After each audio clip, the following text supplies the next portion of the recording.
Вы смотрите новости, в студии Валерия Наумова. Здравствуйте. В начале коротко о темах этого выпуска.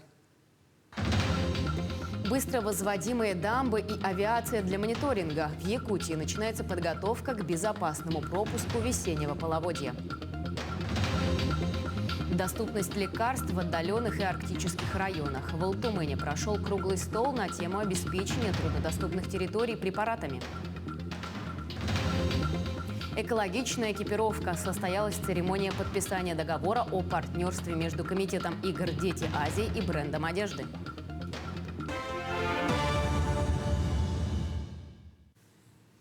Айсан Николаев проверил подготовку к безопасному пропуску весеннего половодья. В Якутии начинается подготовка к безопасному пропуску весеннего половодья и летне-осенних паводков.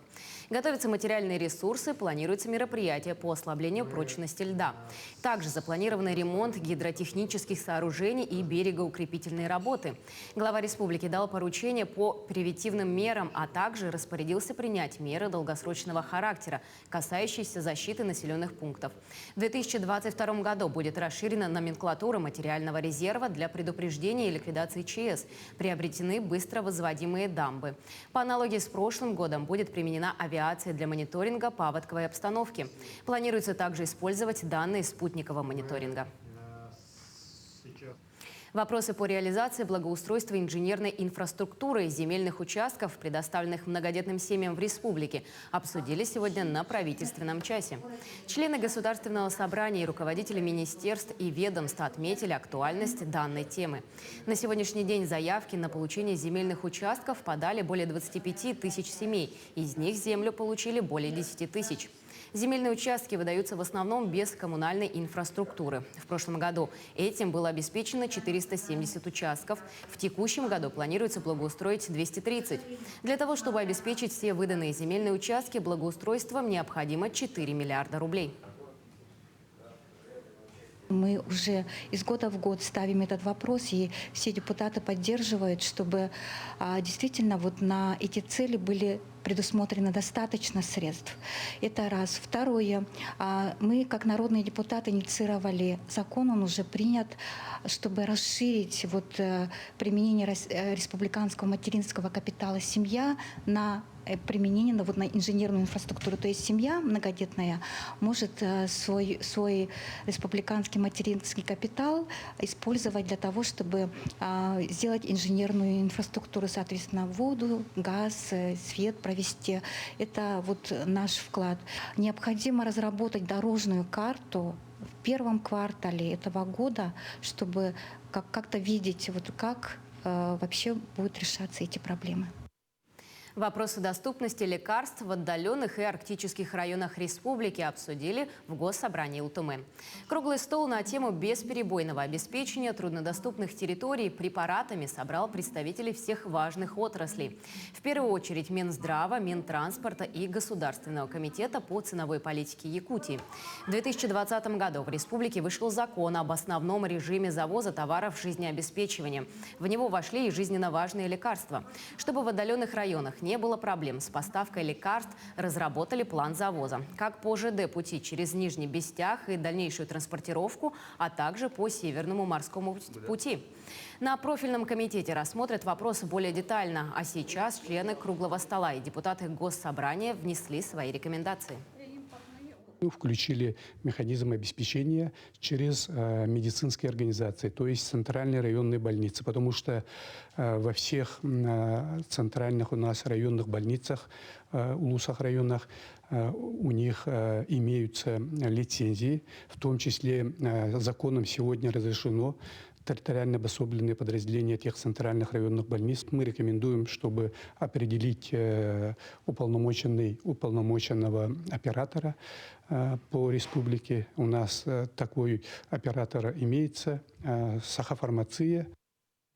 Перейдем к эпидобстановке. На 17 февраля выявлено 1557 новых случаев коронавирусной инфекции. Так, в Якутске зафиксировано 684 случая, 117 заболевших в Алданском районе, 106 в Мегино-Кангаласском. Еще в 27 районах республики выявлено от 1 до 60 случаев заражения COVID-19. Несмотря на большое количество случаев заболевания и скорость распространения инфекции, у большинства заболевших регистрируется относительно легкое течение заболевания.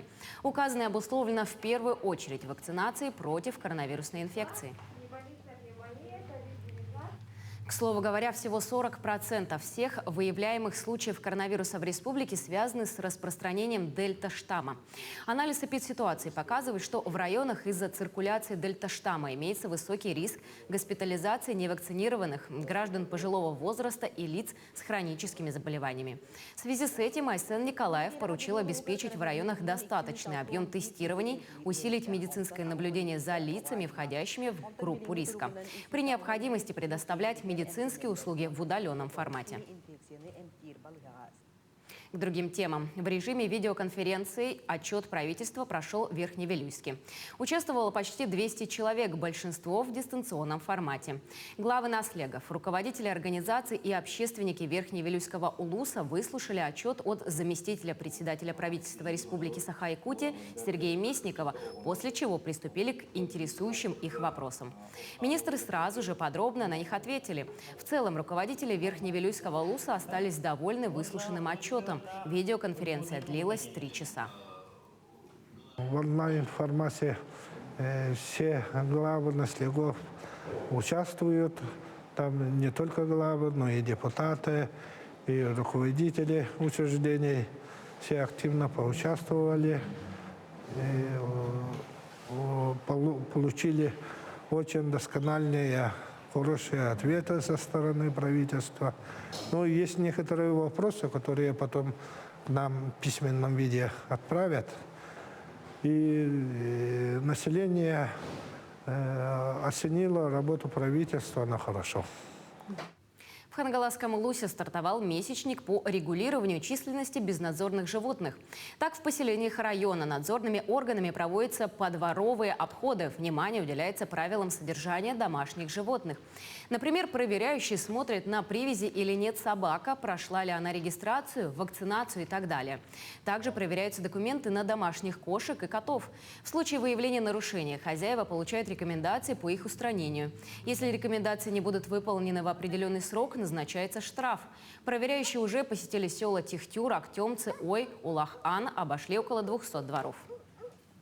Выявлено 20 нарушений по содержанию собак и 16 по нарушению, отсутствию вакцинации. Мы проводим рейды по графику. На этой неделе долины Аркяни будем проводить. С понедельника будем начинать большие наши наслега. Это Покров, Смосоллох, Бестях. И дальше по графике идем долина Самартай, заречные наслега. Потом идут южные наслега. Международные спортивные игры «Дети Азии за экологичность». Сегодня, 17 февраля, состоялась церемония подписания договора о партнерстве между Международным комитетом игр «Дети Азии» и брендом Natural Advance и признание бренда официальным экипировщиком игр. Данный бренд является международным и заботится об окружающей среде, производя свою одежду из экологичных материалов, таких как переработанный пластик и хлопок. Контракт рассчитан на 3 года, по которому Международный комитет предоставляет партнеру эксклюзивный статус и право использования символики международных спортивных игр «Дети Азии». Я думаю, что взаимодействие будет именно взаимовыгодное в части как продвижения бренда, так и обеспечения качественной экипировки тех участников, которые предстоит одеть в ближайшие игры, так как контракт у нас предусмотрен на 3 года предстоящие. Я думаю, что в течение этих 3 лет наше партнерство оно будет только укрепляться. Дубликат уникальной хроники, датированной 1924 годом, с делегатами 13-го съезда РКПБ из Якутии, будет передан НВК «Саха», крупнейшей в стране цифровой платформой кинохроники и документальных фильмов «Нетфильм». Единственный фрагмент видеоматериала, запечатлевший первый руководитель республики, хранился в складах Госфильмофонда 98 лет.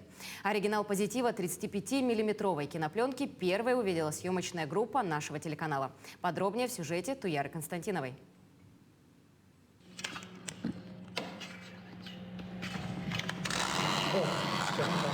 Эти кадры транслируются на якутском телевидении впервые. На сайте netfilm.ru среди 50 тысяч оцифрованных кинодокументов обнаружена единственная кинохроника, где почти 100 лет назад в кадре появляются первые руководители ЯССР – Степан Васильев, Максим Амосов и Степан Ржиков. Вам очень повезло, что сохранилась такая пленка уникальная и, в общем, достаточно хорошего качества. Когда мы предоставим вам этот фрагмент в высоком качестве, например, 2К или 4К, качество будет, конечно, намного лучше. Она оживет просто на экране, она оживет и еще больше приблизит к тому времени.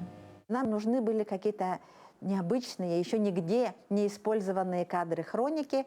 И исследование началось с того, что есть фотография 1924 года, где у стен Кремля вместе с Емельяном Ярославским стоят делегаты из Якутии 13-го съезда РКПБ. Обнаружили эти бесценные кадры на сайте netfilm.ru.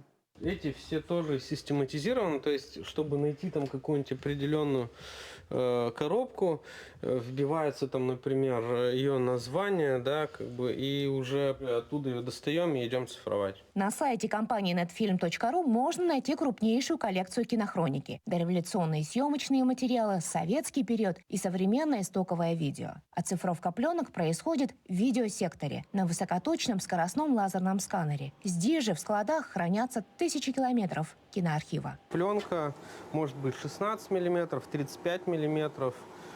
Сначала она проходит стадию обработки, потом она вот так заряжается в сканер. Здесь, получается, идет камера, которая это все снимает. Звук пишется. Сейчас я цифрую, получается, мавзолей Ленина. Найденный фрагмент – это целое научное исследование. Причем поиски вели не только журналисты НВК «Саха», но и сотрудники Музея истории государственности и Национального центра аудиовизуального наследия народов республики. Эти кадры будут использованы в фильме, посвященном столетию постоянного представительства Якутии, поскольку Максим Кирович Амосов был самым первым представителем. Там всего несколько секунд, но они дают столько эмоций приятных, позитивных спустя столько лет. И поэтому я думаю, что это будет большой подарок для жителей республики. Презентация фильма с уникальными историческими кадрами состоится в марте этого года. Туяра Константинова, Джордж Березкин, Москва. На этом у нас все. Мы продолжим следить за новостями. Оставайтесь с нами.